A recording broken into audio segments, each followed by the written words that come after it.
I just don't know what to say, man. The Nuggets are gone. They got swept. The MVP of the league, the best player in the association, got ejected. 3 minutes and 48 seconds left in the third quarter. I guess credit to the Nuggets role players. They didn't fight. They could have laid down once Jokic went out, but they didn't. You know, they fought back. They did the best that they could. But ultimately, Phoenix was the number 2 seed for a reason. Phoenix was dominant. Chris Paul was absolutely terrific from start to finish. He was masterful. I haven't seen Chris Paul this aggressive scoring-wise since 2018 versus the Utah Jazz Game 5. That was the last time I seen Chris Paul be this aggressive in terms of scoring, looking for a shot. You know, I mean, he had like 40 points tonight or 39 points. I kind of cut the game off for like a minute left after the Aiden dunk tomahawk slam. I kind of cut the game off. But, yeah, man, Chris Paul was excellent this series. Phoenix was excellent this entire series. Defensively, they swarmed Denver. They turned Denver's role players into role players, which was something that Portland failed to do. That's why Portland ultimately went home in 6 games, because they let Aaron Gordon get off. They let Austin Rivers get off. They let Campazzo get off. They let Marcus Morris get off. And you can't have the role players like that getting off and Jokic giving you 30 and 11 and 8. Like, you can't allow that to happen. But Phoenix didn't allow that to happen. They didn't let Austin Rivers get off. They didn't let Campazzo get off. Will Barton got his. Morris was good in spots. He even went cold tonight. He started off the game, he was hitting shots, but then he got cold. Aaron Gordon regressed. This was the first time Aaron Gordon actually played like important basketball in his career. He's been rotten in Orlando. They have not been winning. I mean, I think they've been to the playoffs a couple of times, but I believe last year in the bubble, I don't even think Aaron Gordon was healthy during the playoffs. So, yeah, Michael Porter Jr., I don't know if he was dealing with a back injury. I don't know how serious the back injury was, but his defense has to improve. Chris Paul got a bucket every single time down, like in the third quarter. It was like 3 or 4 straight possessions. Chris Paul either got a layup or a mid-range shot, got comfortable in his spot and pulled up and knocked down the shot. And Michael Porter Jr., Reggie Miller broke it down. He didn't even want to come over and switch because he was getting attacked. And then the one time he got isolated on Devin Booker did one of the most simple, basic crossover moves I've ever seen. And Porter just got like swung open like a door. Like, it wasn't even any kind of resistance. And Devin Booker got an easy layup. So Michael Porter, get in the gym. We know you're an offensive threat. You do need to still work on your offense. You do still need to improve on your offense. But get in the damn gym, man. Get in the damn gym. Work on your defense. Work on your lateral movement. That should be number 1 priority. I want to talk about Monty Williams and the coaching job that he did. He was excellent. Made adjustments seems like every third quarter of this series, whether it was game 1 or game 3 or tonight in game 4, Phoenix came out and they didn't drop the ball. They just built on what they had already did in the first half.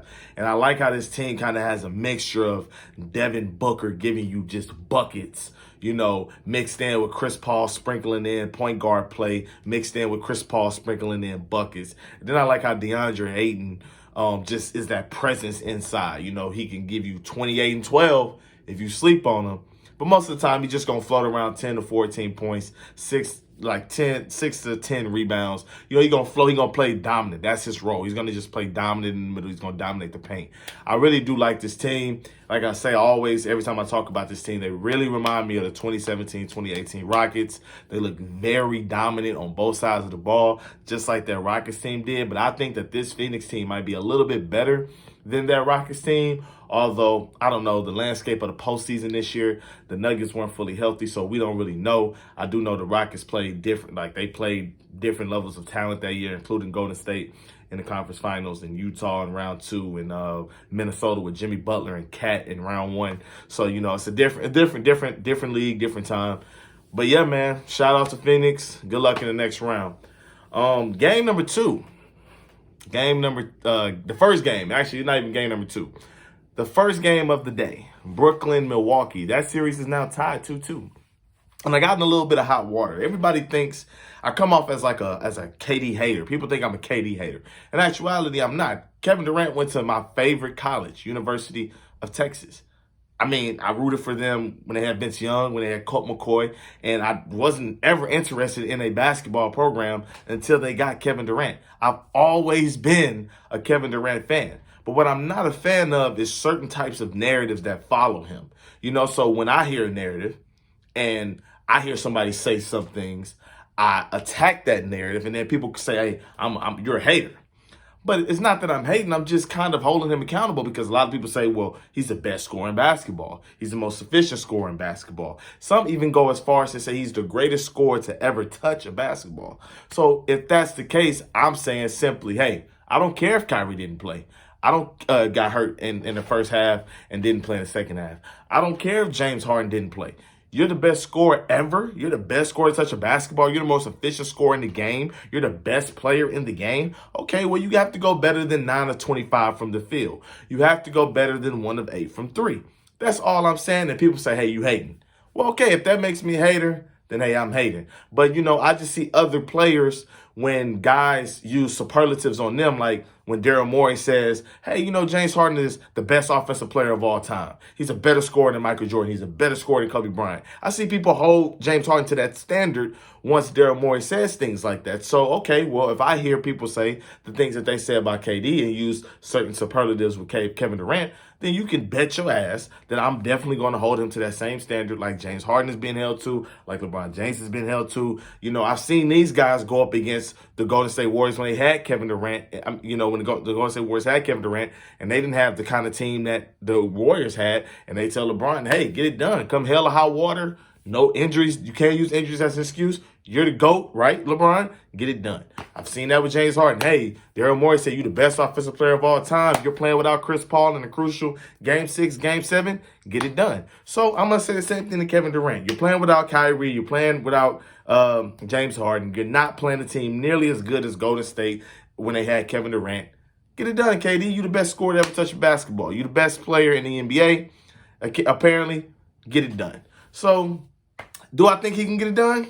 Maybe, but we'll see. Can Blake continue to play at the level that he's been playing at the first 2 games of this series? We'll see. They get Jeff Green back. That's another added piece.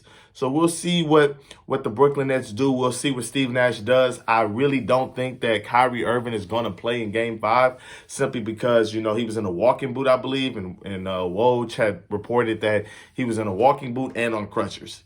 And James Harden, he hasn't even really started ramping his workouts up that much to get ready to game speed.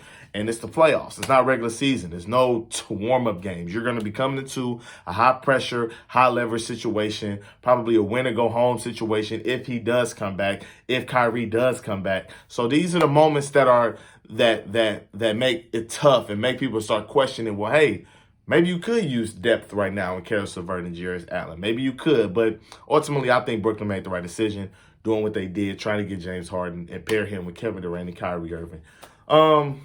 That's all I got. I want to say one last thing. Congrats to the Milwaukee Bucks for winning 2-2. A lot of people doubted y'all. A lot of people said the series was over when they went up 2-0. And all Brooklyn did was simply protect home court. And this is why you never give up in a series, because injuries can happen at any moment. Anything can happen. You always got to battle hard. PJ Tucker, with an incredible job you did defensively on Kevin Durant. I think he shot like 25% when you defended him. He was like 9 of something. I don't remember the numbers.